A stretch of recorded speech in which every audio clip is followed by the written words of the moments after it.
tensions along Pakistan's border have escalated.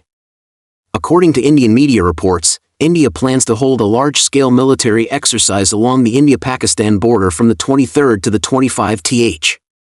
Focusing primarily on air power, the exercise will cover areas including Rajasthan and Gujarat, which are border regions adjacent to Pakistan.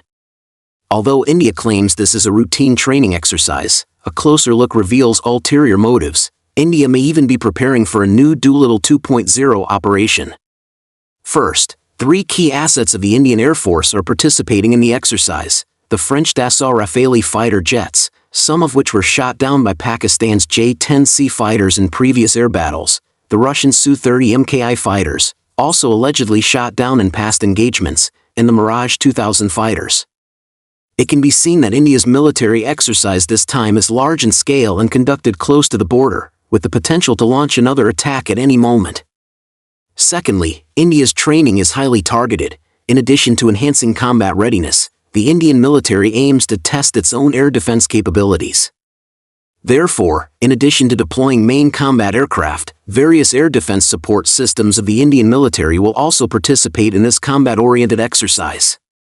When India launched military operations in May, its troops had already been active in the border areas with Pakistan under the banner of large-scale military exercises, which eventually escalated into actual combat.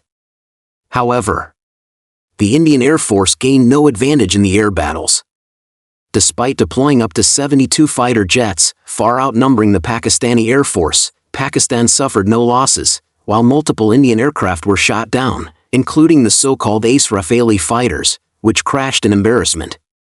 Regarding this outcome, media generally believe that in addition to the Ace combination of J-10C fighters and PL-15 air-to-air missiles, the Pakistani Air Force also has an integrated air combat system. This system includes advanced equipment such as ZDK-03 early warning aircraft and electronic reconnaissance aircraft, augmented by the Link-17 data link and supported by the ground-based HQ-9P air defense missile system. As a result, the combat efficiency of the Pakistani military far surpasses that of the Indian military.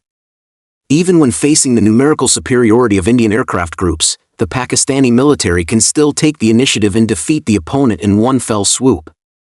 Although India has deployed Rafale, Su-30 MKI, and Mirage 2000 fighters in a show of force, these multinational brand equipment have different attributes and incompatible combat systems. This has led to the Indian military's inability to integrate its forces, resulting in fragmented operations and actual combat scenarios. With poor interoperability between units, they are vulnerable to being defeated one by one. Therefore, India's key focus in this exercise is on exploring ways to achieve systematic warfare. At the very least, it hopes to integrate air fleets with other air defense support forces. Previously, India claimed that its military operations were merely paused rather than ended, hinting that New Delhi could order a second offensive at any time. If India harbors such intentions, its air force will undoubtedly want the Rafale fighters to seek revenge against the J-10C.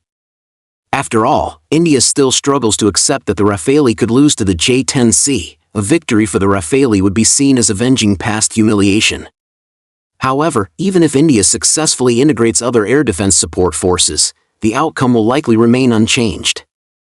After the India-Pakistan air battles ceased, Modi delivered a speech in front of the S-400 air defense missile system, implying that Pakistan had failed to destroy it. But later online reports claimed that India suffered at least 250 casualties in the operation, including 5 technical personnel from the S-400 unit.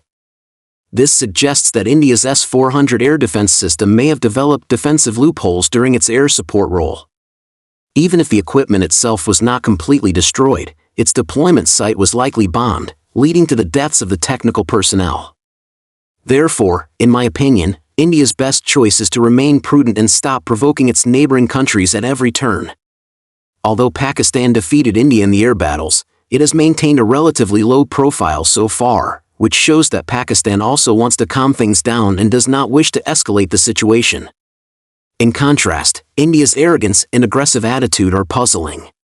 What's even more awkward is that even the United States, which India has high hopes for, did not stand by India this time.